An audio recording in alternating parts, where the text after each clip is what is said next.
I'm American, arrogant, throwing fits, ripping shit, tearing it, imperative. Then I'm killing this mic no matter where I live. These derelict rappers acting a fool, this embarrassing is flagrant. That's the nature of this entertainment, and we can't even change it. Guilty before arraignment, now the system tainted. But when we speak, they all laugh at us. And y'all wonder why I'm lacking trust. Try to fight a giant with attorneys that can back them up. That's church versus science, both sides start acting up. I'm late on my assignment, hopping up a mile high, climbing, obviously never silent. New alignment, I'm defined, cannot describe it. Used to describe it as a young graffiti artist. Before the beard, I always got carded.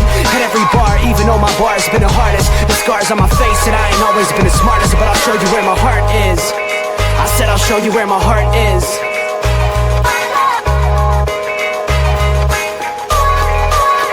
I can show you where my heart's at. See it on my sleeve, even if the beat stops my soul.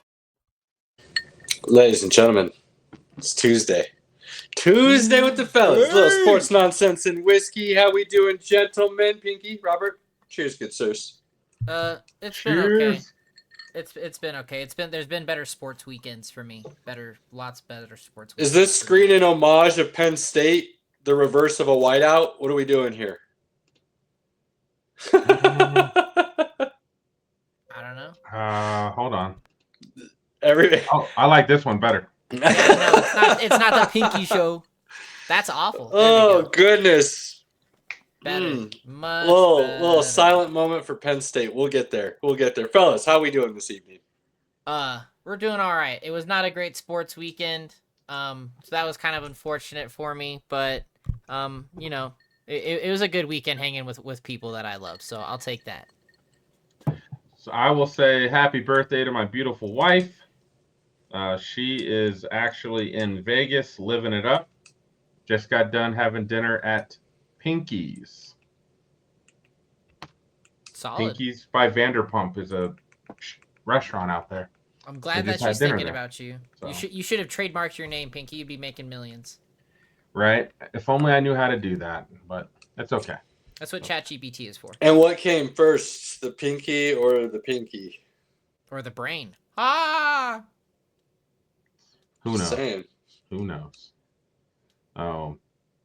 All right, boys. Well, let's get started. We got a lot to get through. So let's not waste any time. Caleb, it pains me to say this, and I think you batted an eyelash or gave me kind of a crooked look when I said it, but I got a feeling the Chiefs are going to the AFC Championship game and going to the Super Bowl. Yeah. Again. Yeah. And I hate that more than anything. But the Ravens, without Lamar, are awful. With Lamar, I still don't know how many. They'll win more games, but how many will they win? That defense is a sieve right now. And then Buffalo. That defense was losing players left and right last night. Man. Buckle up, guys.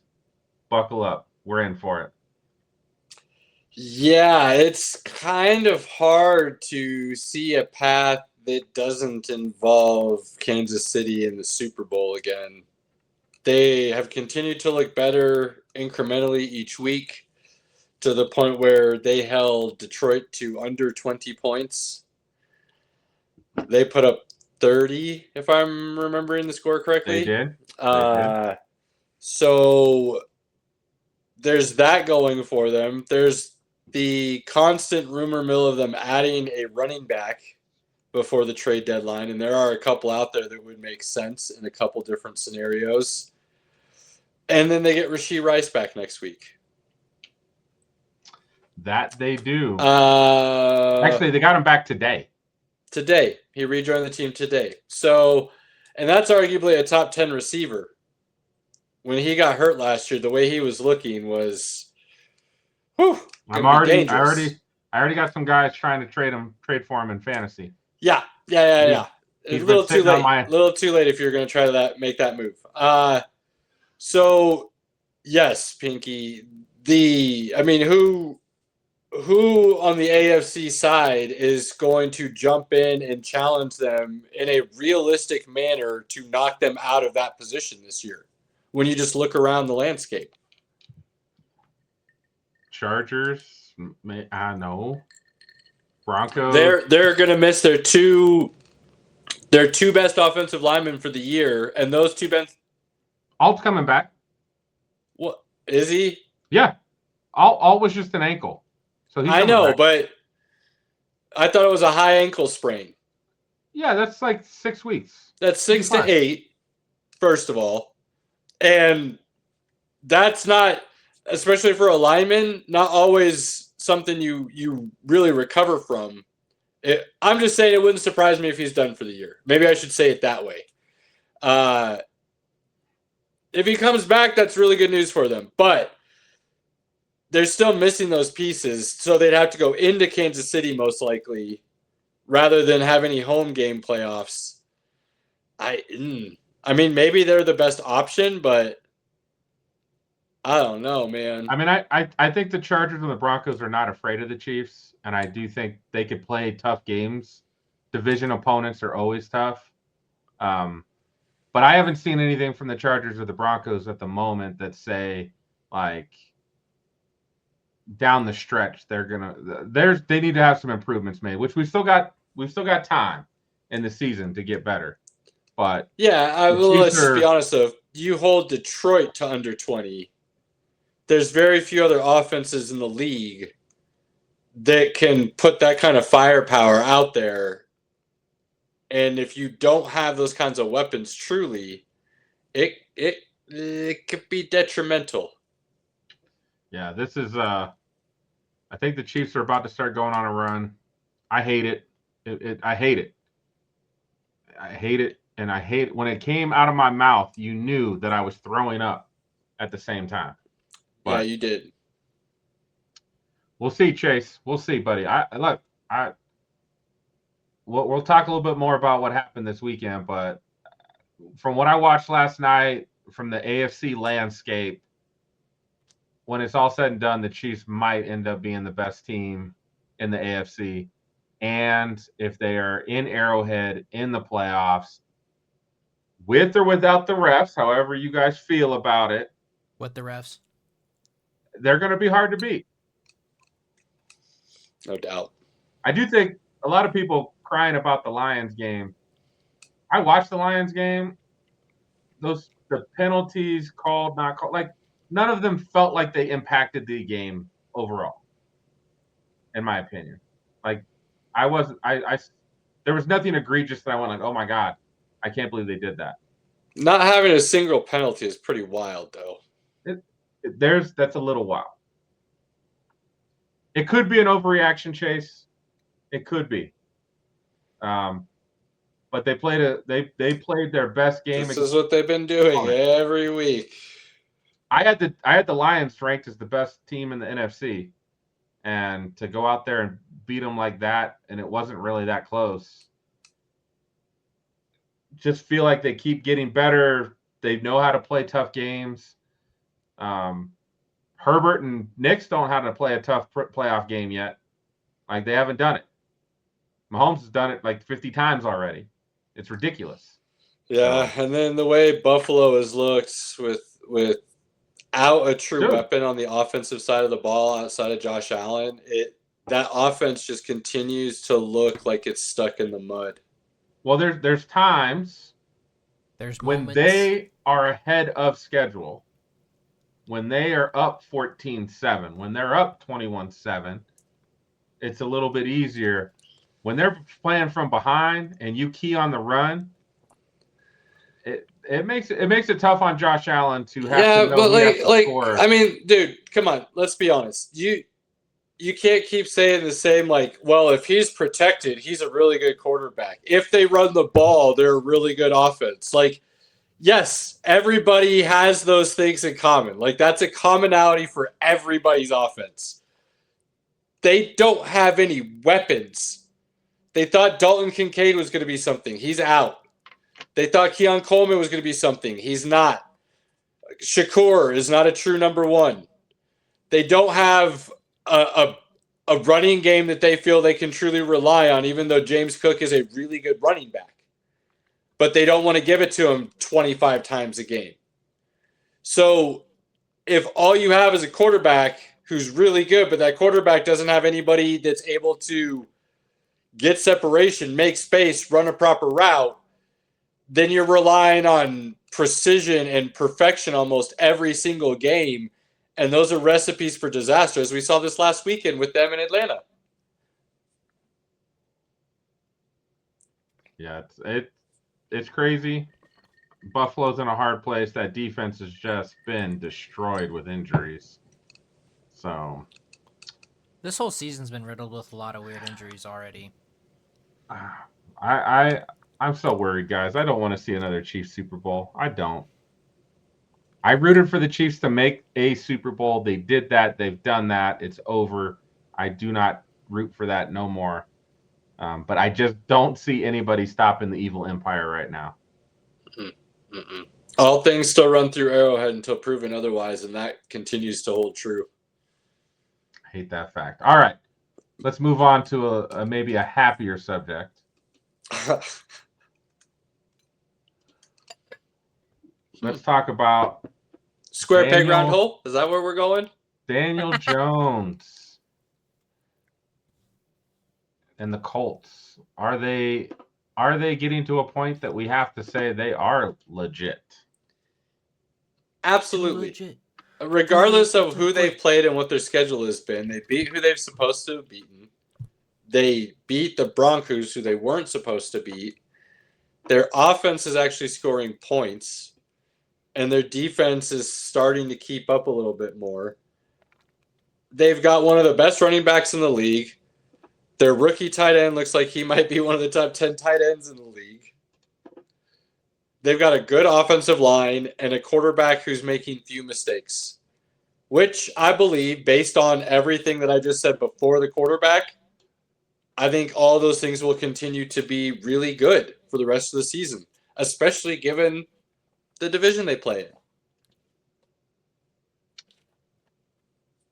Robert, thoughts on Daniel Jones and the Colts? I'm just excited the Colts are good again. I mean, I kind of grew up watching them with Peyton Manning, so it's kind of good to see them come back to return to form. I'm excited. I feel like it's a good start. We'll see what happens. I have no hate towards the Colts. I don't either. I'm excited for them. They've given us our two best quarterbacks, so they are always going to have a place in my heart. Fair enough, Pinky. Oh, that's bad. But is he wrong? No. Two best quarterbacks in Broncos franchise history were not drafted by the Broncos. They were drafted by the Colts. Colts become Broncos. It's just how it works, man. Apparently. Broncos. It's the evolution. I do think the Colts are going to be the AFC South division winners. I do think the competition is starting to look better. The Texans have started to look better. The Jags have been playing well. So they're going to have some competition. I'm excited. I don't know when it's on the schedule, but the Colts do play the AFC West. So they will be playing the Chargers and the Chiefs soon. So we should be able to see when those matchups are. Caleb's got the sheet. Tell the people. Bring it. They play the Chargers this weekend. Perfect. They play Love KC week 12 after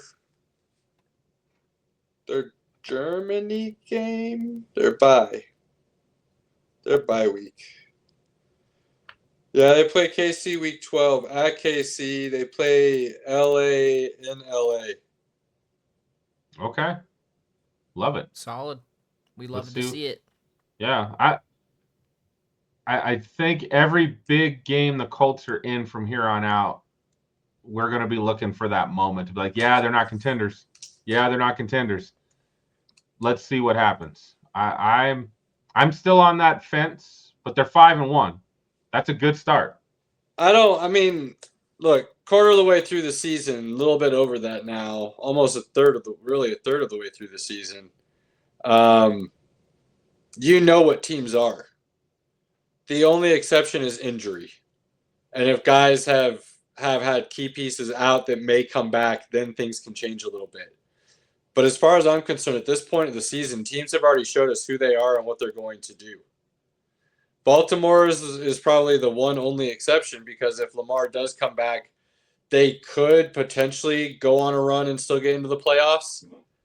Outside of that, though, I think everybody's pretty much telling us who they are. Houston is a really good defense. Their offense is very hit and miss.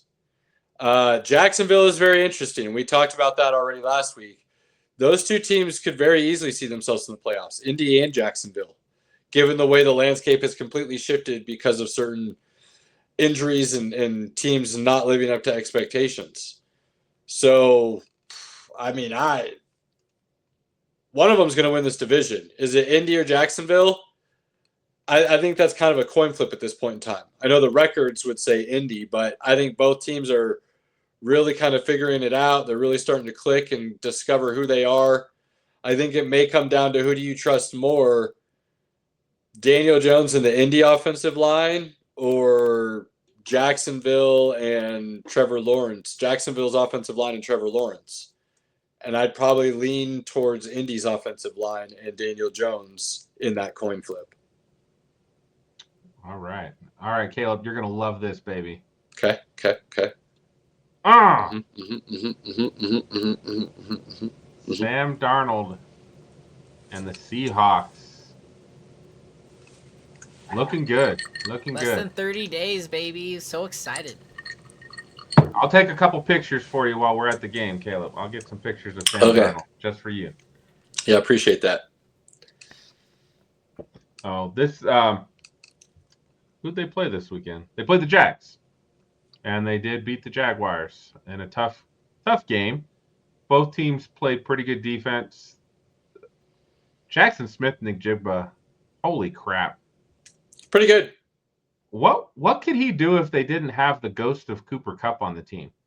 If they actually had Cooper Kupp? I think that's why he's able to do what he's doing this year, is because they have a legit number 2 who can take receiving possessions when needed. So teams are having to actually not just double team him. And because of that, he's showing what he's capable of, which is high level play. So I'm excited. I'm going to go see him play live and see what it's all about. They're playing the Cardinals. It's a division opponent when we go.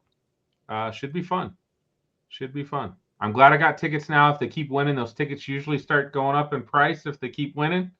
So we got a pretty good price locked in. So Sam Darnold, by the numbers right now, is on the outside, just looking in, of that MVP conversation. I don't know about that, but go look at the numbers. What's Seattle, 4-2 right now? I believe they are. Yeah. Pull up his numbers, Robert. Yeah, do it, Robert. Do it now. He is the clear leader of that team. He's making guys like A.J. Barner a weapon. That run game is a dual-headed monster in Charbonnet and Walker. Just the Sam Darnold stats? Yeah, just this season right now. I'm just saying. I said just by the numbers. 2025, he is... Oh, hold on. He's in third with 1,541 yards. He's tied for fifth with 11 touchdowns. He's tied 44th for 3 interceptions. His quarterback rating is third at 78.5.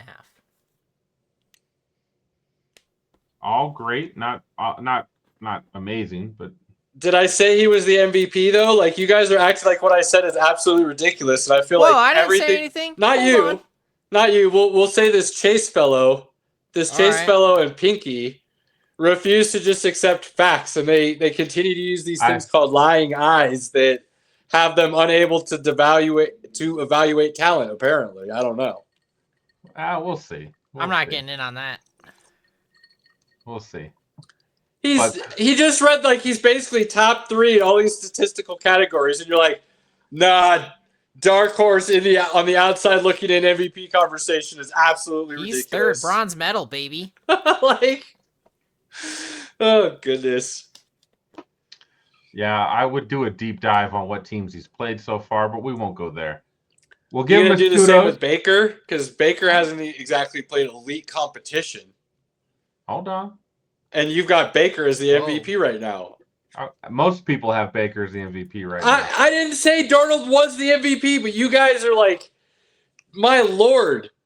Talk about like just picking and choosing how you're going to represent certain things. Yeah, don't you talk about my Baker like that. Okay? All right, here you go. Fine, if we're going to do this, we're going to do this the right way, ladies and gentlemen. Baker Mayfield, and this is all according to ESPN, by the way. He is 4th. Sam Darnold is 3rd, just to be clear. And he is ahead by, 2 yards, 1,539 yards. He's tied for 3rd with 12 touchdowns. Tied for 26 with 1 interception. His overall QB rating is 71.1 and 8th.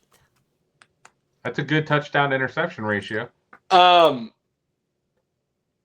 has nobody said this? And I'm glad it's going to come out of our mouths first. You're welcome, Caleb. Glad I could help you with this assist. Tampa has the best wide receiving group in the entire league. Period. End of discussion. When they're healthy. No. Right now, they're showing you they have the best wide receiver group in the league because their top 4 wide receivers are out, and Baker went and threw for 300 yards this last weekend and like 4 touchdowns. Now, Baker's really good, so he helps with some of that, right? But they're down their top 4 dudes, and they've still got guys producing. So I don't care what anybody says anymore. I'm not talking about who has the best duo. I'm not talking about who's the best wide receiver in the league. I'm saying top to bottom, whoever NFL team has in their wide receiver room, Tampa's is the best now. They're awesome. Tampa is. I really like what they got going on. They've been kind of the cardiac kids this year. They've played from behind in the 4th quarter and found ways to win. Mm-hmm. Sometimes that can come back to bite you. But a win is a win. At the end of the day, you take those W's any way you can get them. Take them. You take them. They might be the best team in the league right now. It's hard to say. Arguably. Now, Caleb, we wax poetic about all 3 of these quarterbacks, and we've talked about their teams are playing well, and they're looking good. Square peg, round hole. What 3 things do these 3 quarterbacks all have in common? They all came from failed organizations who obviously have no clue what they're doing and are a big fan of ruining talent, not evaluating and growing said talent, developing said talent, keeping said talent. They're also Baker and Sam were in the same draft class, 1st and 3rd, right? If I remember right. Yep. So I think the other commonality there is time. Like they're not actually giving time. So there's a lot of commonalities. Bad offensive lines, no weapons around the quarterback, defensive-minded head coaches to start who had no clue what they were doing. The list is long. Square peg, round hole, baby. The NFL likes to ruin talent before it develops it. The worst part about all this is Baker Mayfield actually played good football for the Cleveland Browns, and they dumped him. And they let him go. I remember. And that made no sense whatsoever. Made the trade for Deshaun Watson and let Baker walk. Yeah, Darnold and Daniel Jones had at least played bad enough, which you could make the argument was not completely their faults, that got them out of town. They did not play well. They showed flashes, though, that the team should have been able to say, okay, what we're doing here is wrong. We need to switch gears. Even the Giants owner flat out said, we did everything we possibly could to ruin that kid. Right. The owner of the team said that out loud to the public. That's all you should need to know. And for Giants fans who are like, well, Daniel Jones will turn back into a pumpkin. I don't think so. There's a competent head coach in place who's offensive minded. There's a good offensive line. There's a good wide receiver 1. Not great, but good. I think we can say Pittman's a good wide receiver 1. Serviceable at least. Okay. There's quite a few number 2, 3 guys. I talked about Warren, who might be top 10 in the league already as a tight end. Really good as a rookie. For sure. We know Jonathan Taylor healthy is one of the best running backs in the league. Where you want to rank him, up to you. I wouldn't be mad if somebody had him 1. I wouldn't be mad if somebody had him like 6 or 7. Because there's some damn good running backs in the league right now. But he's really good. So if Daniel Jones throws an interception a game, okay, he throws 17 interceptions. I think he could double that in touchdowns, right? And as long as those interceptions aren't in key critical moments, if he can avoid those for the season, which he's been able to do so far, not turning it over in the red zone, that kind of thing, he'll be fine. So, again, and we've talked about this a lot, Pinky. We have very, very exactly same mindsets when it comes to how you build a team the right way if you want to win and sustain that winning. And it's from the inside out on both sides of the ball. And then you got to have weapons for your quarterback. Plain and simple. The Jets didn't have anybody for Sam Darnold. The Giants didn't have anybody for Daniel Jones. They did have Saquon, but Saquon was hurt for 1 year, and even then there was still no offensive line, so it made them both look foolish. The play calling was their play calling. So, yeah, again, square peg, round hole. The NFL has these people who think they're so brilliant that this talent's going to come in and they're going to force them to learn their system, or it means they're not good. You drafted them because they were talented. But that's based on what they were doing. Excuse me. So why do you keep bringing them in and then trying to force them to do something they didn't? Start with what they do well and see if they can grow and develop into the other things you want them to do. That seems like the logical thing, but it doesn't seem like the common thing. Right. I've got 2 more things for the NFL. I was a little shocked this week to see the Titans fire their head coach. The team itself is pretty awful. Like, they just don't have a lot of talent. I don't know. Yeah, like, what were they expecting? Like, I know the in the press conference they just said that we expected the team to start getting better and we're not seeing improvements, so they cut it loose now. And I'm like, but I feel like still let them go to the end of the season. But again, you gave this guy less than 2 years. He's got a quarterback that sometimes doesn't let it loose, holds onto the ball a little too long sometimes. But it's a rookie quarterback with not a great offensive line. No weapons. Yeah, like, what were you expecting to happen? No consistent running game, bless you. So it's rough there in Tennessee. So this is his last podcast. All right, Caleb. Let's talk about something. Let's talk about something good. Okay. This is a good one. Is this not the feel good story of at least the weekend? Look, more power to Jackson Dart. I did not think he was going to be able to play this well right away. Some talent there, yes. Did we see him as one of the better quarterbacks in the draft? No, not necessarily. So shame on us. Right now, he's saving a couple jobs in New York there for sure. We did talk about Scatterbo quite a bit, though, and how we were amazed, 1, that he fell to the 4th round. Like, that makes no sense. But 2, why people weren't talking about him more as one of the top running backs. You know what's crazy? Scatterbo is the guy that, like, in college, you just see the guy. That is a football player. Mm-hmm. Mm-hmm. Mm-hmm. The measurables weren't great.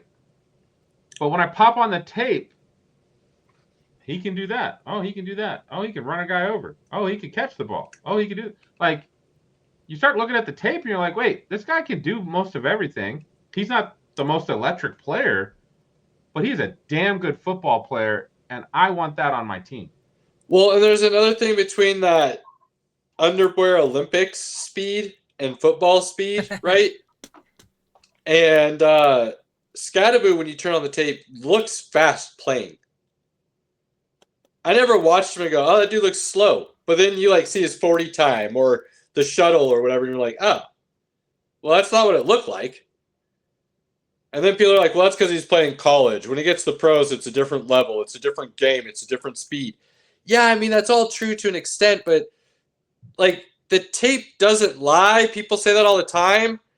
And then they listen to their lying eyes and say, well, the tape's wrong. The measurables are right. And it's like, why?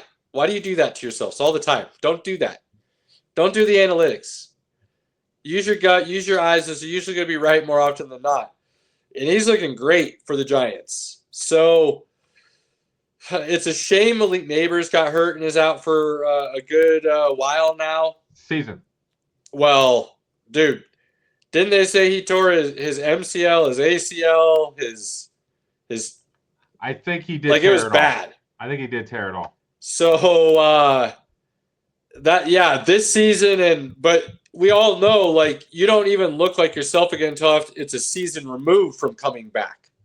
Right. And with what his injury is, he may not be back till late next year. So that's 2 seasons he misses. Right? So that's a shame because you have that kind of young core. Theo Johnson, their tight end, is actually looking pretty decent as a weapon for Jackson Dart.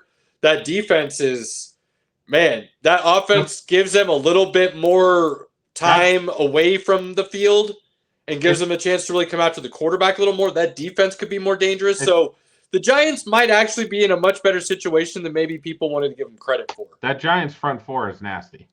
Yeah. Yeah. It's nasty. The rest of the defense is not really great by any means, but that front four is arguably the best in football. Yeah, but like we said, you get those lines figured out. You can build from the outside in. If you already have those keys there, man. So, this will be fun. Giants coming to Denver this weekend. So should be a fun matchup. We will see what happens. I am going to the game. I'm a little nervous. When a week or two ago, I was not nervous. I was like, oh, we're going to smash these dudes. I'm a little nervous. Now, they did put up a stinker the week before they played Philly. So we'll see. We'll see. But I thought this was a fun story. They looked great against Philly. Rounding out the NFL talk, quick hitter. We really can't go long on this. Is it time to really rethink? I know they're not going to. But is it time to think about rethinking the international games? Dude, I blame you. I blame you. Dude, Boo this man. The Jets and Broncos game is the worst thing that America's done to the British since 1776. That's a straight that game was bad, bro. Whew. Like you people tell me that soccer is boring to watch. Did you watch that Broncos game, bro? You could have fell asleep for 2 quarters, woke up, and would have missed nothing. You're not wrong. You're not wrong. But I've been consistent on this topic since we started this whole endeavor. And Pinky has told me I'm a complete idiot multiple times, cussed me out, this, that, and the other. And now he brings this question up like hold on, he's the guy who's going to be here going, yeah, we should do these. I haven't cussed you out. I just said it. You told me I was an effing idiot because I talked negatively about the international games. Ooh. I think they do help grow the game, but it's kind of like Thursday night football as well. Like when you get so many stinkers on Thursday night, what are we really doing to the American people, right? What are we doing to the international folks who are getting to watch these turds over there? So I don't know how they fix the problem. They're not going to stop international games. Like that's not going to happen. No, they want 18 game schedule, 18 international games. Every team plays one overseas. How can we make these games a better, enjoyable game for us American fans that have to watch them at 7:30 in the morning, or the international fans who are there at the game? I saw a game like this. You remember the last game that looked like this, Caleb? No. Thursday night football, Broncos Colts. Russell Wilson's like 3rd or 4th game with the Broncos. It was 9-9. going to overtime. I was. You want me to game. remember something about a season that I turned off and completely put in the back of my memory blackouts after the first drive of the season when I told you guys he should be fired and you yelled at me and said I'm an idiot? That's too quick. How could you tell? And I said, trust me, this needs to change immediately. No, dude, I don't remember anything about that. That season is completely locked away. Yikes. My son still gives me shit about taking him to that game. Ugh. So, yuck, dude. Right. Yuck. No, the international games, look, there's consistently issues with the playing field, whether it's grass or turf. There's taking away a home game from a fan base. There's the ridiculous travel for the teams on the home and away teams. There's travel there and back, let's keep in mind. There's the time change, which people don't want to really talk about, but it's a wild hit to the body on such short turnarounds when you're supposed to be playing at your physical ultimate peak week in and week out. There's a list. There's a list of things why I do not like the international games. I love the way the international fans turn out. I love it. I don't care if everybody in that stadium is rocking a different color jersey, different player, different team, aren't even the ones playing. I love that they're selling out these 65, 70, 80,000 seat stadiums. They're loud. They're enjoying themselves. I love all that. I love that they sing Sweet Caroline before the fourth quarter. And I don't even like that song. But when the whole crowd's singing it, it's pretty awesome. Sorry, Caleb, I stole your thunder. No, you're good. So I like the crowds. I like the atmosphere. But I have more cons checked in that column than I do pros checked in that column. So I'm not an overall fan of them at the way they're currently constructed. Now, I do have an idea, Pink, and I've thought about this a lot. Since you want to talk about this, since you said we were going to talk about this again, I tried to fine-tune this a little bit, okay? I think the NFL should pick, say, 6 locations. They should partner with said areas, and they should build a stadium themselves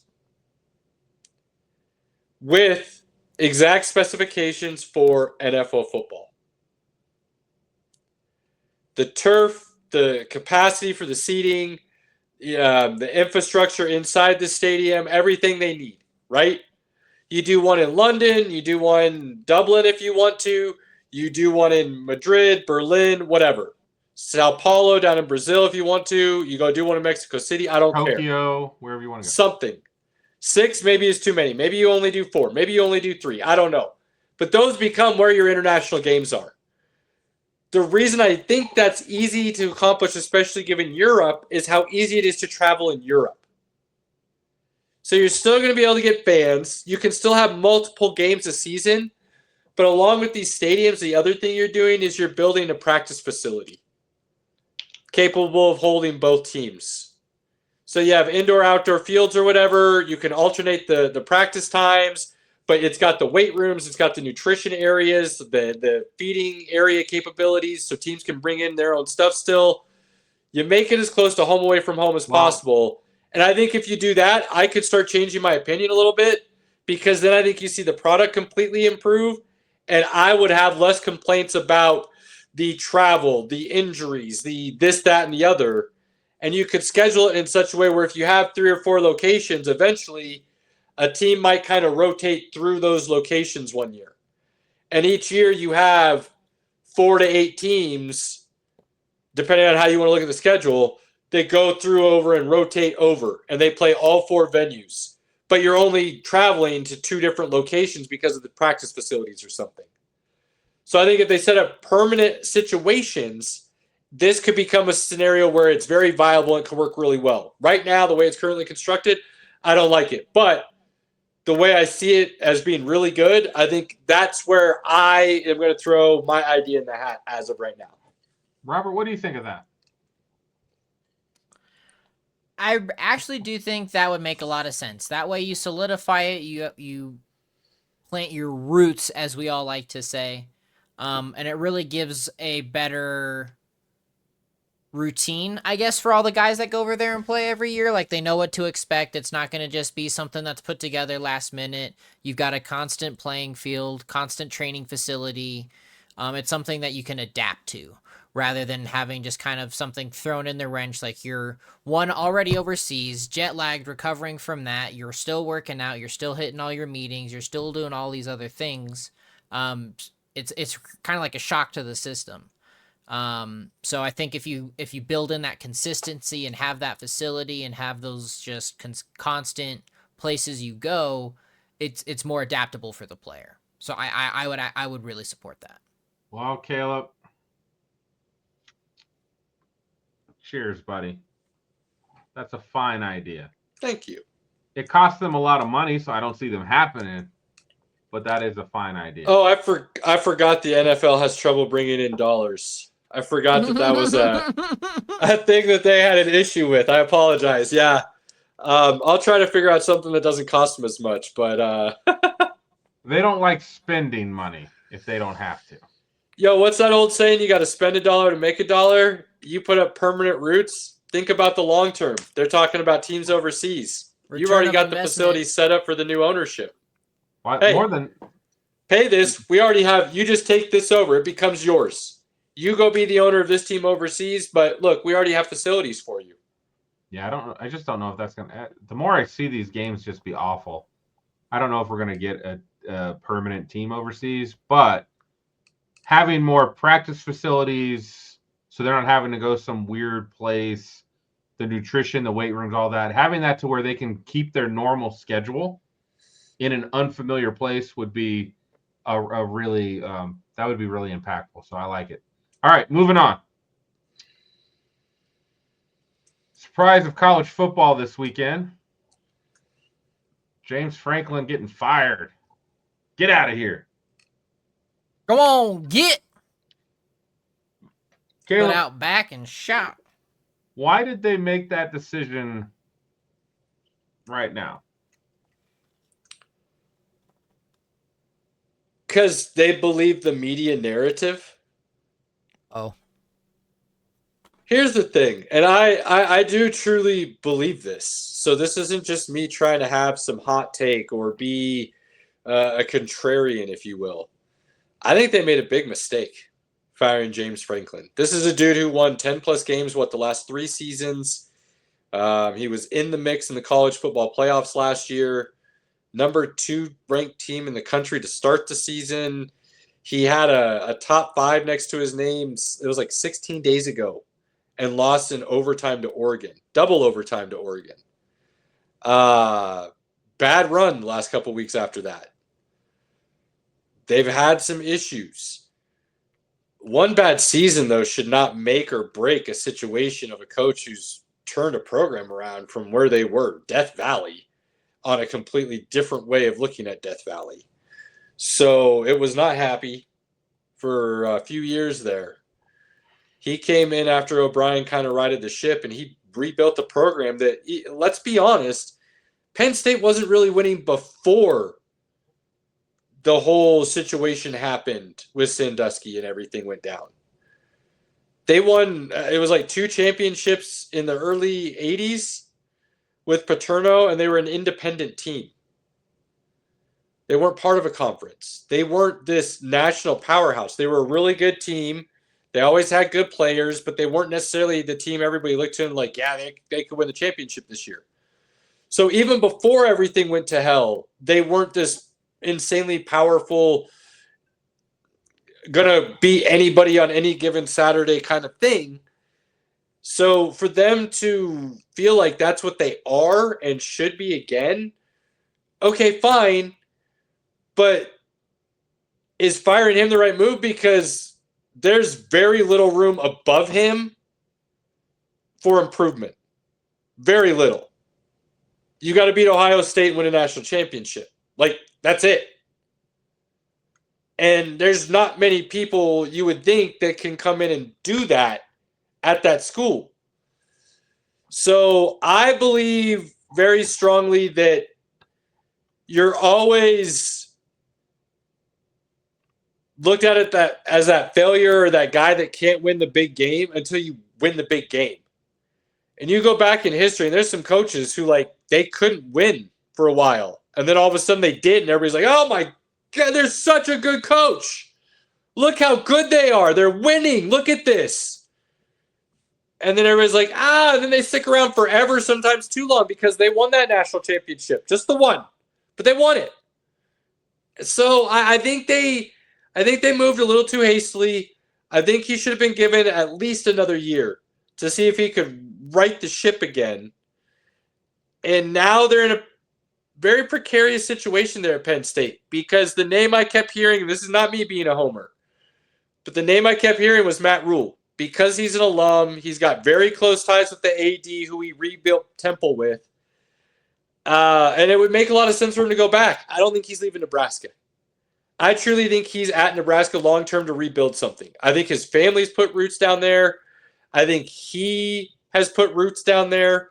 He's helped bring the whole new facility and everything into the future to start bringing the recruits and making Nebraska great again. And all of these things that he has put the grassroots effort in himself to grow, nurture, and rebuild.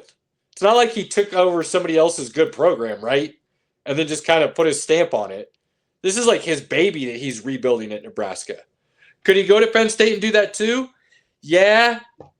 But the other thing I think is he's talked pretty openly about Scott Frost and kind of how he, I don't know if admires the right word, but can understand what Scott Frost went through, being like that prodigal son coming home and it not working out. And, you know, he heard some stories in the building that he said he'd keep to himself, and I can respect that.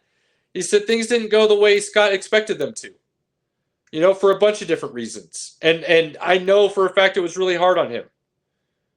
And that's not what I'm trying to compare myself to. I'm trying to do my own thing here. I'm just trying to do what I think is right. And he's always tried to keep it positive, and he's always tried to say the right thing. And I think that's what he did in the press conference this weekend, where everybody's like, oh, he didn't really turn the job down. I think Dylan Raiola came out today and turned the job down and said, that's coach. He's not going anywhere. And even if he thought about it, his wife's not going anywhere. So if your starting quarterback feels that way, I think you're probably okay ruling Rule out at Penn State, as much as everybody wanted to have him as the odds-on favorite. So then who do you bring in, Pinky? Well, Cignetti was the big name that everybody kept throwing out there. I don't like that one either. I think that's a dude who would much rather throw the middle finger to everybody and be like, you didn't want me earlier. I'm 61 years old. I've tried to do this with other programs. You didn't want to hire me. I'm at Indiana. They like me. They're willing to pay me. They're willing to build something here with me. I'm going to turn this into a national powerhouse and throw it in everybody's face. He feels like that kind of dude.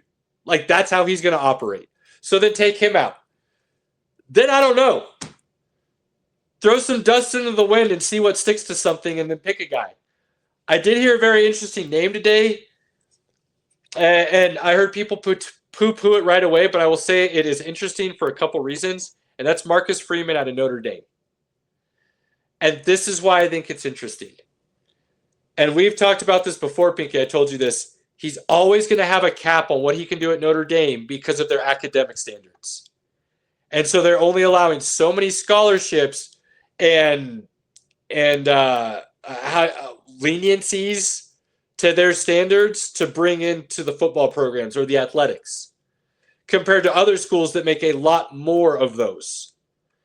And so because of that, Notre Dame can kind of see a cap in their talent and what they're able to truly recruit because of that. Is that enough to get Marcus Freeman to say, hey, man, I love it here. I love this place. I love what it's about.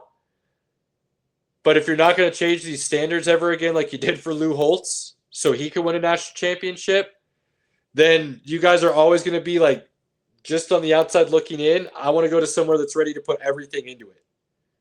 That could maybe get him to Penn State. The other thing is being in the Big Ten and playing that schedule and knowing that if you win, it's going to be compared to all-time great stuff because of the road you had to go on every time. Maybe that draws him in. Outside of that, man, I don't know. I really don't know where they look to do better than what Franklin was. Well, now that I can talk, Sorry, I wanted to get it all out because I just wanted to say all of it because they were running through my head all day when you told me about this topic. James Franklin is no longer the coach of Penn State because they have shitty quarterbacks. And in today's college football, you got to have a quarterback, and they haven't had one. They've been just mediocre enough to win games, but not win the right games. Pinky said it first. Boom. All right. You already mentioned this guy. You throw up a post on Facebook about this guy being a great coach, and everybody took it completely sideways. He's not a great coach because he doesn't play the SEC. He's not a great coach because he hasn't won anything yet. I'm here to tell you, Caleb, I agree with you. Cheers, good sir. Because damn, twice in one night. What the hell was Indiana football before he showed up? They had football before he showed up? I think so. Yeah. I'm pretty sure they've had a handful of players drafted in the last 20 years. But this guy is literally Indiana's a top 10 team in football. They're higher ranked in football than their basketball squad has been in 10 years. And they're known for Indiana basketball, right? Yep. So again, he has not, he's not in the SEC. He doesn't play the SEC. That's not part of the equation. All you said, and this is where I feel like people don't read. All you said is this guy could be the best coach in the country. I said Indiana's a legit squad. This guy might be one of the best coaches in the country. And that's at Indiana. What if you put him on a team that actually has recruiting talent, has a backing? The NIL that Indiana has is freaking ridiculous. It's nothing. Yeah, but they'll spend it on basketball, so if football is there, let's not get it twisted. Pinky, I've told you this before, and this is why I laughed when everybody's like, Nebraska can never get back to greatness because it's Nebraska. Who wants to go to Nebraska? Who wants to go to Tuscaloosa, Alabama, people? Let's be honest about this, okay? Who wants to go to Norman, Oklahoma? Okay? Who wants to go to Ann Arbor, Michigan, or Columbus, Ohio? These aren't big cities where you're like, oh my God, there's so many things to do. These are college towns. That's what Lincoln, Nebraska is. Indiana and Bloomington is a college town. If you have alumni, sponsors willing to dump money into a winning program, you have a coach who knows what they're doing. Why can't that place become somewhere that's a destination? Notre Dame is in North Bend, Indiana. Guys, okay, build something and they will come. That old Field of Dreams, right? But it's true. And if you can do it properly and you want to stick around long term and really build something, it can become great. That's how all these other schools did it. So there's no reason someplace else can't do it. And if I'm right and Cignetti is that kind of guy and he plans on sticking around long term and truly building something, I don't see why it doesn't happen there. Going to be tough. If the big schools come calling with that big money, it might be tough for him to say no. It might be tough. Complete freedom, control, backing, support at a place that you built or go somewhere where that job, how much money does the difference have to be, If Indiana's already paying you $10 million a year, does 15 really make the difference? Or does everybody knowing you're coach, you're the dude, you're that guy, you're going to be looked at all-time status because of what you did somewhere? He seems like a guy who's about that. You know what I mean? The way he talks, the way he carries himself. I hope I'm right. If I'm wrong, fine, I'll eat some crow on that one. But, guy, I hope I'm right because we know how I feel about cocky confidence, baby. That fine line, and Cignetti's that confidence. I love it. He is getting $8 million a year. So that's pretty good. you start bringing in even more with winning programs, I'm sure you get some bumps along the way, right? Oh, he ain't. I mean, ooh. His buyout must be it'd be a lot to buy him out because his contract's good through 2032. 8-year contract, yep. So yeah. All right. We got to move on. Okay. But quickly, baseball. Holy crap, was that Seattle-Detroit game like the longest game of all time? Oh my goodness, that was a great game. That was crazy, dude. I literally had the game on my phone. I'm at Judas Priest and Alice Cooper watching the game. I got dudes behind me like, oh, what's the score? What's going on? And it kept going. And I saw the stat, like Carpenter for the Tigers was like, he ended up 4 of 5. The Tigers had 5 hits. He had 4 of them. Yeah, he reached base all 6 times. That's how inept the Tigers were. Well, I don't say that. There was really good fielding by Seattle. Pitching was good on both sides. It's not like both teams played terribly. It's just one of those games that somebody was going to win and somebody was going to lose, dude. And whoever lost, people were going to say something negative about. And whoever won, people would be like, "Oh my gosh, that was way to grind it out. What a great win!" Like, it was just one of those games. It was unfortunate. Quick side note before we continue. Apologies to the people. Pinky grabbed an old graphic here. He didn't mean to, but it's too late to change it now. We do know Milwaukee is playing LA, and LA is they're up. on right now. LA won. Up. LA won game 1. LA's up 4-1. 5-1. So it looks like LA is about to win game 2 as well. And it's still 1 out with 2 runners on. So Seattle and Milwaukee have never won a World Series. It would be crazy cool to see those two compete in the World Series for a first-time winner, no matter what happened. That would be cool. I am such a big Ohtani fan. I know they're the evil empire with the Yankees, but I find it hard to root against the Dodgers because I love Ohtani so much. Look, I've been on his bandwagon since he started in the league, and I knew he was going to pitch and hit. So Seattle's up 2-0. Can't fault me there. They won the first 2 games. So then Seattle's won the first 2 games against Toronto, which a lot of people had Toronto winning that series as the favorite. So for them to steal both games in Toronto to start the series is huge. Let's go Seattle. Hannah's uncle, the one that went to WrestleMania, loves wrestling, he's got tickets to game 4 in Seattle. Nice. So it should be cool. Yeah. Let's go. If Ohtani wins another one, awesome. If Seattle could win one, that'd be great. It would be. So that would be also fun. Though, if Milwaukee could win, would be cool too. Bob Uecker, anyone that knows, just a bit outside Major League class act. One of the greatest team announcers, play-by-play that the game has ever seen. Baseball legend. Be cool to see them get it done for him. So there's a lot of really cool storylines that could come about because of this. He made baseball fun. Very much so. Robert, tell us about what's happening this weekend, baby. Bro, it's the Race of the Americas in Austin, Texas, baby. It's going to be a very tough weekend splitting time between football and F1. At 1 o'clock, too. Like At that's 1 o'clock, bro. That's such like a right weird in time. football time.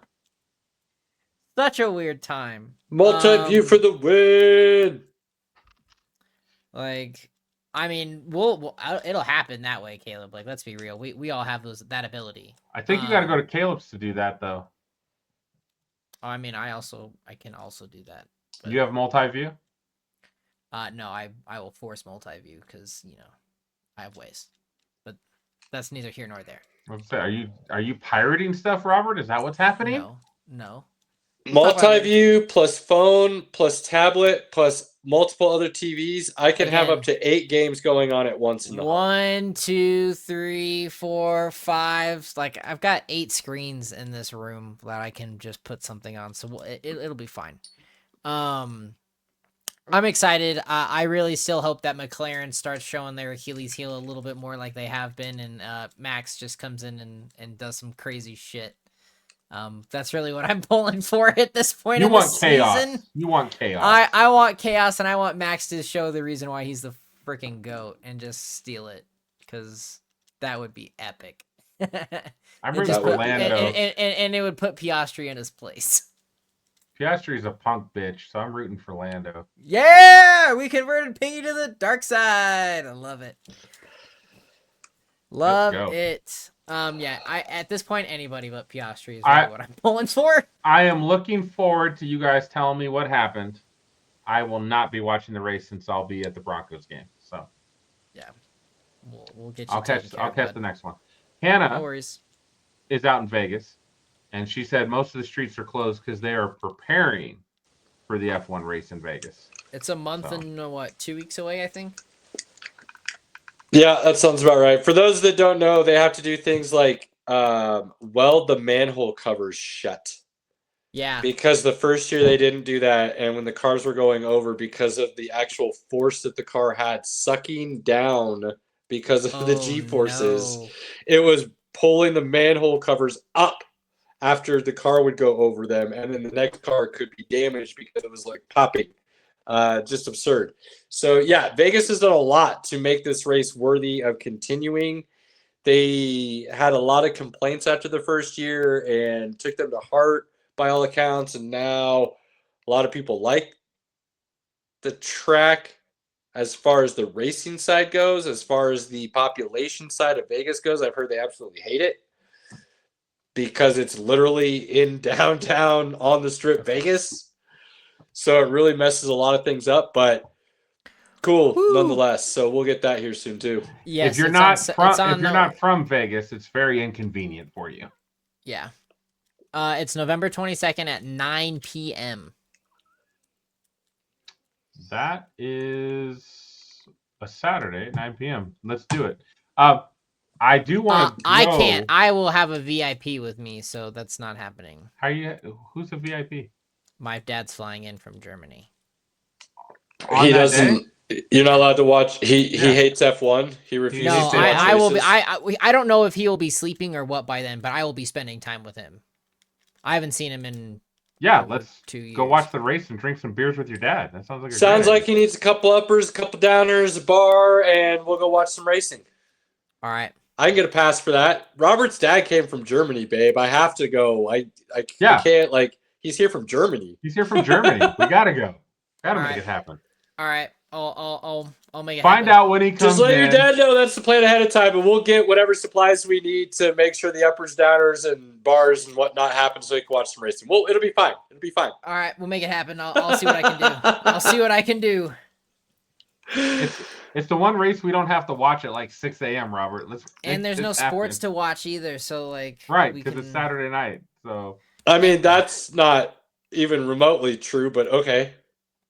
What's going on November 22nd on a Saturday? College football. Last games of the season. What game? Do we know what game that will be? Oh, Robert, games. We're watching F1. It's everybody's last game of the season that Saturday. All right, Pinky, I got you. Cool. We're watching F1. I'm still watching it with you guys. I'm just saying, like, there are other, like, I'll be watching other things at the same time while we're hanging out watching the races. Like, that's like not a small. There'll be NBA on, probably college basketball will be on. It's a busy Saturday. 100%. Oh, this guy. All right. Quarter tossing, okay, is still going on even at that time. This guy. Robert, we had the season finale of Peacemaker Season 2. Yes. Tell the people what happened. First off, the people are wrong. Yes! I didn't want to say anything. I was waiting to see what you said. Bunch of dumbasses saying that this is not good, lackluster, disappointment, blah, blah, blah. Dumbass people. Wrong. You heard Robert say it to your face. Like, this was Get him, Robert. This was a perfect finale. Like, this sets up not only the next Peacemaker project, it also sets up what's coming in the DC, which was the whole point of this finale. And right or wrong, it was still fucking enjoyable. There were so many things that happened. There were so many bows that were tied up, so that way the next chapter can begin. And I loved it. ready to go for the next DCU projects. I'm excited for Man of Tomorrow, wherever this is going to take us, and Peacemaker's story next. James Gunn has gone on record saying that Peacemaker is essential. So we will be seeing him again. So I am looking forward to when that happens. So who knows when that'll be, but we know he's coming back. Look, we all know I'm easy to please. But when I watch this, I don't understand. Like, we got so much throughout the season. I understand what the internet community is saying. There's not a lot of action in this episode. There's not a lot of like crazy stuff, but there's so much like That's what last episode was for. Yeah, there was so much heartfelt. Respect the moment. storytelling. So, you know what really it angers me, because when Game of Thrones was releasing, that had the same formula. The second to last episode is like the action pack, like this is everything what's going down, blah, blah, blah, blah, blah. And then the following episode was, this is the cliff point to where we are now going to arc into the next season. We're going to start telling little stories, and this is where we're going to move forward. And everyone was like, great. And then we started telling our theories about where this is going to go and what the noise was behind Chris at the end of the episode and where that might take us and what he's going to have to do there with No Way Out. There's so many things to happen here that it really does set up the next stories to unfold. Bro, when they started the team, the Argus team was going into each dimension. And literally they were losing people every time. Left and right, bro. Different they were dimensions. Like, bam! You could that feel episode, the one where he became a zombie. Brutal. The little gremlins. The little gremlins. In Those Candyland. Scary. I do love the part when they like open up the door and it's like a big ass floating skull. And it's screaming. And they're It like, wasn't floating. nope. It was on like spider It was legs. on spider legs, bro. Yeah. They're like, nope, I'm out. No, we're good. Floating would have been better. I would have felt like I could like punch it away and it would just float off. Spider legs, you're like, nope. I just loved how they all looked at each other and they were like, yeah, we're good. We don't take the this ain't pictures. and it was done. But I could feel that emotion as they continued losing their teammates. Oh, for sure. In these different dimensions, not knowing what they were even doing. Yeah. That to me, I thought that was really impactful for me. There was a lot about it that was I loved really good.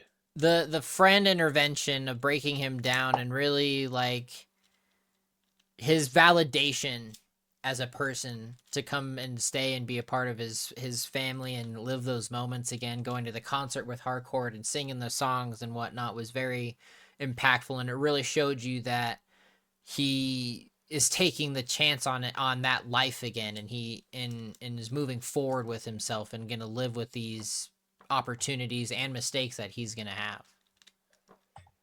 Like, people acted like this ending made like everything like a closed door and there's not like 1,000 different places it could go. Yo, his brother from another dimension is still out there.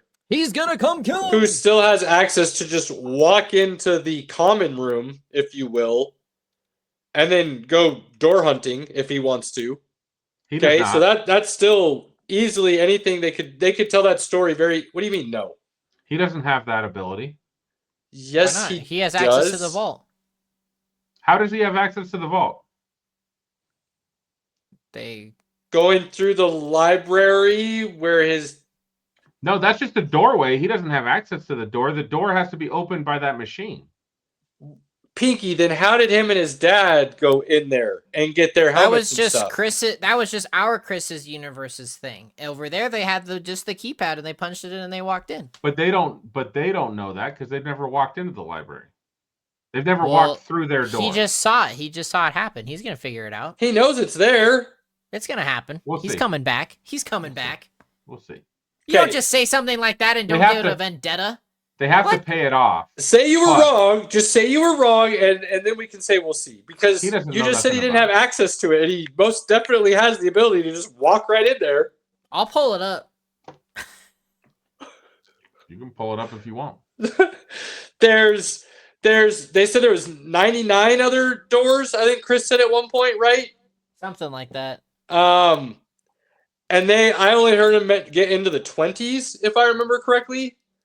So there's all these other opportunities there as well, which then there's working with Lex, there's Chris in the other dimension, like so many crazy things. Obviously, James Gunn said this ties directly into the next Superman, so there won't most likely be a Peacemaker season 3. So I guess a lot of these questions get answered there, and it makes me assume that Peacemaker will be a big part of Superman in some fashion. It's just the keypad.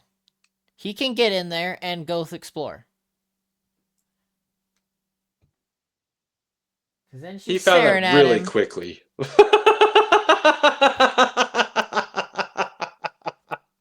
Don't test me, motherfuckers. Pinky, we've proved each other wrong on a lot of occasions over the years doing this. Nobody has ever busted our balls and made us eat crow that quickly on anything ever before. That was wild. Boom. He's rewinding it and playing it again. So. Whatever, Robert. But wait. Robert, I was wrong. You were right. Eat a dick, Robert. Oh, that's good. It was just right there. I just proved you wrong. I got a lot of questions. What, Robert, do you know, like, is their little thing that they formed there at the end, their little group, is that a DC comic? Like, is that another little comic group thing? That's a whole thing going on. Or is that just the Street DC universe with James Gunn? DC Universe's James Gunn thing. So that's just his thing. That's not comics whatsoever? Correct. Okay. So we'll see where this develops from here. I mean, I feel like they're going to have some kind of workings with Superman and stuff as the good side to Lex Luthor's team in the Superman Lex Luthor movie. That's what I'm thinking. The Man of Tomorrow, with what has already been shown, you've seen the concept art of Lex in the suit and Superman, but you also, if you looked at the script title that he posted, it also appears that it could involve Brainiac to some degree. So we'll see. It's just speculation. I'm very excited. I thought this finale was great. Definitely better than the Game of Thrones finale, but that's another story. So definitely excited for where this goes from here. James Gunn, I think he did a great job. For right now, yes, we don't know when Peacemaker is coming back. We just know that Peacemaker is essential. We just don't know when he will return. So I feel like this is a moneymaker. Like there's no reason to stop making these. Now we wait. Because the next DCU projects for a little while are not involving Peacemaker. Man of Tomorrow is until 27. Correct. The next one we will have is the Supergirl movie. We will then also in September have the Clayface movie, and that'll be it for 26. And then we'll get Man of Tomorrow in 27, and then the Batman, and then the Battinson Batman in 27 as well. So as of right now, Peacemaker is not on any of the current in development lists, but that will change, I'm sure. Okay. They've got to do another Peacemaker season. They've got to. Well, Pinky. It's too good not to. We'll have to wait and see. Too good not to. Or James Gunn is just going to be brilliant and put out quality material continuously and just be okay with having a piece to tell part of the story and then move on from it and keep moving forward. And if you can do that, then damn, that could be awesome. It'd be unfortunate because we wouldn't get really good characters we like, but it could also be really amazing because it's continuously developing and evolving. Right. You can't have Peacemaker in another dimension and the rest of his team just out there and not get the band back together. Like, it's got to happen. But I mean, you could do that in 3 minutes in the Superman movie and move right along. He's not wrong. No, because then I need to see. I need the team. I need hardcore. I need Graybeard, and I need Adebayo. Well, I'm saying you might get the team as a side character kind of thing within the Superman movie, but the reunion you're looking for could be like 3 minutes, and that might be all you get. No, I need more. I need more. This needs to continue. The Peacemaker needs to continue. The season must go on as a show. It's got to continue. I will say that'll be the Peacemaker season 2 will be the first thing that I put in my review journal for movies and TV series. So I'm looking forward to kind of going over that again. Word. Pinky, I will say the reason I think there needs to be another season or something more than just a Superman movie is because you did drop him off in another dimension that you said is going to be used for metahumans. Right. And I find that way too big of a thing to just put into a movie that we all know is going to have a lot more to do with something else than that. Can we also just talk about Rick Flag's arc for a moment from when we started in Creature Commandos to where we ended up in Superman? Like that's pretty fucking, or end of Peacemaker, I should say. It's pretty wild. I mean, you find out why and how your son gets killed. It could put you down a pretty. Well, now he's teaming up with Lex Luthor and stuff. So I'm saying though, it could put you down a pretty different path to see the ultimatums, if you will, rather than the actual objectives. Well, I'm so ready to see what James Gunn does with the rest of this. All right. So moving on from Peacemaker. Roberts and I had the pleasure of going and seeing Tron on opening night, and then Robert saw it 2 more times after that. So he is definitely what I would call a Tron Ares expert at this point. All right, Robert. So the internet community is very split on this topic of Tron Ares. So before we talk about what their feelings are, what are your feelings? Tron Ares is a good visual album for Nine Inch Nails. It does a lot of good of paying homage to the original movies, but the way that I look at it is how I view some of the Star Wars elements. You have the main Darth Vader Skywalker timeline. Then you have the other little cuts in between with Clone Wars and whatnot. Tron Ares is very much the solo to what Star Wars is. It's a good addition for the greater story, but it's not the main story. And with where they end up taking things, it could lead into the 4th movie if we do get one, to being a part of that main timeline.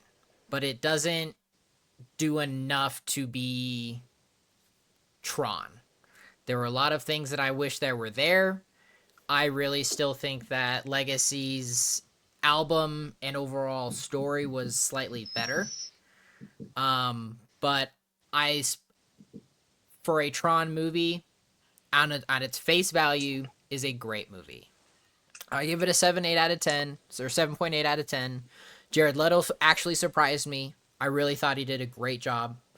The soundtrack, phenomenal, and the visuals, absolutely breathtaking. Tron isn't known for its beautiful, in-depth, complex story, but the story itself for me was kind of bland for main characters that we haven't even met before that I really don't care about. Tron isn't in it at all, and that really bothers me. Tron should be in there somewhere. I really thought that there was one brief moment that he was going to be introduced, and it didn't happen. Unfortunate. I really wish they did more with Kevin Flynn. I really feel like just having him there as the apparition didn't do it for me. He's still out there somewhere. He's still in the grid from 84. You see that at the end when Leto comes back into the real world. There's a lot of story there that I think that needs to be told. God willing, we get another movie and we get to continue with where this story's going and what it's set up. There's a lot of questions at the end of the movie that I have. that I really want answered, more so than how Legacy ended. So I will give Aries that. But I'm looking forward to owning it. I'm gonna watch it again. As a Tron fan, I really, really did enjoy it. I just wish there was as a diehard fan, I wish there was just a little bit more to it than what we got. All right, Pinky, as somebody who's never seen a single Tron movie, basically doesn't know jack shit about it, what did you think? Pinky approved, how we feeling? Give us the rundown on your side, because it's a completely different take than what Robert would give. I had a blast. It was awesome. It was a very simple story, which I'm a simple guy. I am. I'm a simple guy. It was awesome. It was great. The character I did care about was I did care about Ares. You know, he's AI simulated character that is brought to life, and he wants to live and then also wants to do what he's supposed to do based on his directive, but then he's questioning his directive. The soundtrack's great. The visuals are great. Everything matches. Like, the soundtrack matches up with every scene. Like, it's awesome, man. There's a scene where they're in the grid trying to steal they're in somebody's server trying to steal information, and the soundtrack that plays with that builds the emotion, it's just so well done. If you haven't seen Tron, or any Tron like I have, I think you'd go like, damn, that's a damn good movie. Because it just makes sense. You don't have anything from before that like makes you have these opinions about what's right, what's wrong. It was good. Could you... Don't get me wrong, I did buy almost every popcorn bucket that's up there on the shelf. So, like... Could you go into this, Pinky, thinking, like, for all you know, this is the first movie, and build from there, and you could care less about anything else, and you understand exactly what's going on? You didn't need the other ones to know? Not, Robert, I'm not asking you right now. I'm asking Pinky. Damn it. I mean, I thought it did a pretty good job, because it does play homage to the previous Trons. They don't feel overly connected, at least from the way that this movie played out. If you've never seen a Tron movie and you go see this movie, I don't think it hurts your opinion at all. So, like, again, you could see this as just the first one. Like, if you didn't know there were two other ones, what you saw in this movie could have just been like, all right, that's just kind of some stuff they're using to kind of tell the story, and they could always build on that later if they want to build the universe and bring other things in. You could see that with this movie being like the foundation of a universe. Sure. Yeah. Okay. Robert, same question. What are your feelings if I said you could get rid of the first two and start from here?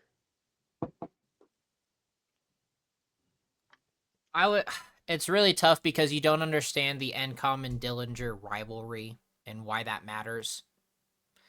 You get a lot of inklings of, like, Kevin Flynn and Sam Flynn and why, like, what they were. And but again, is that stuff that they could build out in other movies as the universe grows, where it would be like, oh yeah, I can see where they're going with that now, rather than it being technically what this was built off of? I'm asking this because I'm really trying to get at this. Do you feel like that's what they were trying to do with this movie? Because I haven't seen it yet, but I've heard some things, I've read some things. I'm kind of wondering if this was Disney trying to do almost a hard reset to get rid of the first two and retell the story. It has very much of a reboot taste to it. The biggest issue that I also have with it, that I also take up issue with the other movies, and you're going to laugh at me for it, is that there wasn't enough of the grid. I don't, like, you get in the Dillinger grid for maybe 20 minutes, and then you're back. I want more of the grid. I want more of that structure. I want more of that story, because, like, the whole second movie is in the grid. Legacy is all in the grid. Exactly. But it's there's still not enough of it for me to where like there's still so much story there from the 84 grid that needs to be told. I mean, you could go a whole mini series with just in the grid and how the grid operates and how Right. they evolve and what you could tell the story all from the grid side of the perspective. I if fully you agree, but that would be again build out the universe. This could be amazing. Right, exactly. Because like if you look at it at face value in Legacy, you have a total segment of like maybe 30 minutes, if that, maybe less, of a disc war battle and light cycles. And I then mean, you how get, did Flynn build off the grid but build in the grid still? and that's the issue that I take is you have these systems that you barely get time in That's fair. that I want to know more of. And so when you finally get into the grid, not to mention how you even get there to begin with, and that's a whole other story. Right. Um, Right. I agree with you 100 it there. it really leaves you wanting more. And by the end of the movie, and that's really where you kind of need the first movie to really kind of bring it all together with where you go throughout the movie, is you get Evan Peters' character, Julian Dillinger, he goes into the Dillinger grid, and all of a sudden, because he has to, in this long story short, he has to reset and reboot the entire grid because it gets blown up. And he zaps himself in to exonerate himself from any crimes and things like that.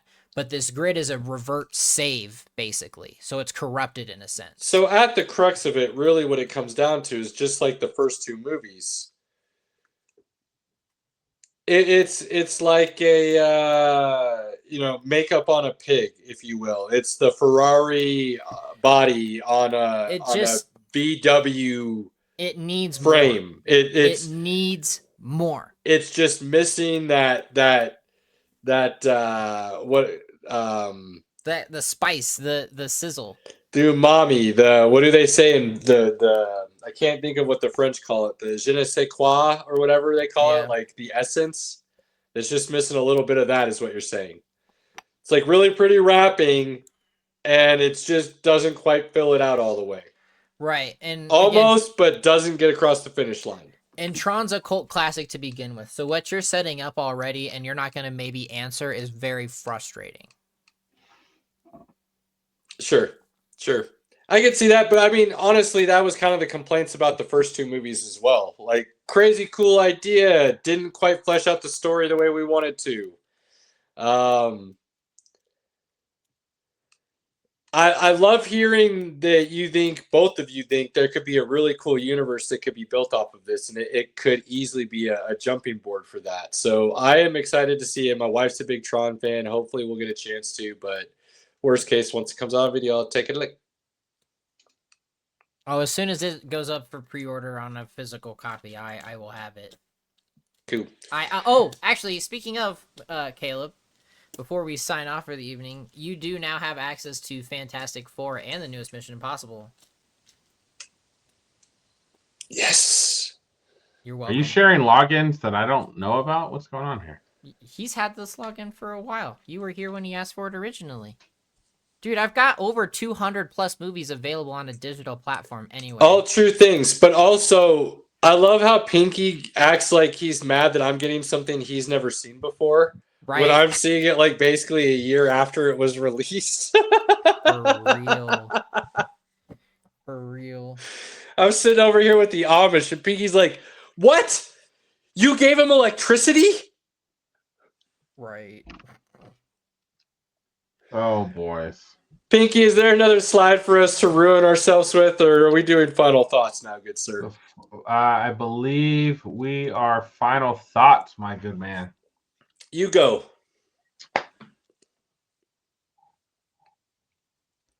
No, Robert, you go real quick.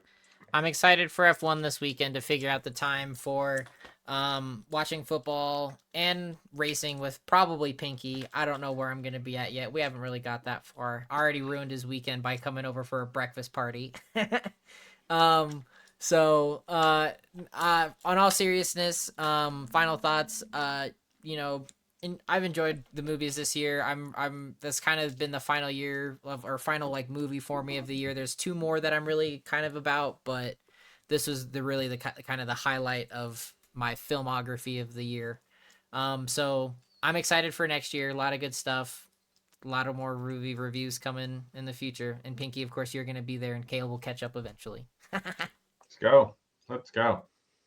Now I remember. Guys, I love professional wrestling, as we all know. John Cena and AJ Styles put on a match this weekend at Crown Jewel. That was a love letter to wrestling. If you like wrestling, kind of know wrestling, you got to watch it. It's so freaking good. It's so freaking good. Got to watch it. John Cena and AJ Styles for the win. Solid. Love it. Hey, NFL. Square peg, round hole, baby. Figure it out. The franchises that do have a lot more success. Ladies and gentlemen, please spend those quality moments with your loved ones, family, friends, inner circle, whoever you consider that to be. Cherish those moments. Do not take them for granted. Watch us on repeat if you have to, if that's what that means. That's truly how we feel. But we also cannot thank you enough for the likes, follows, the shares, the subscribes. Pass this around to everybody you know. If you enjoy us, please interact with us. We love that. Thank you, thank you, thank you, thank you. Till next time. Cheers. We're out. Peace.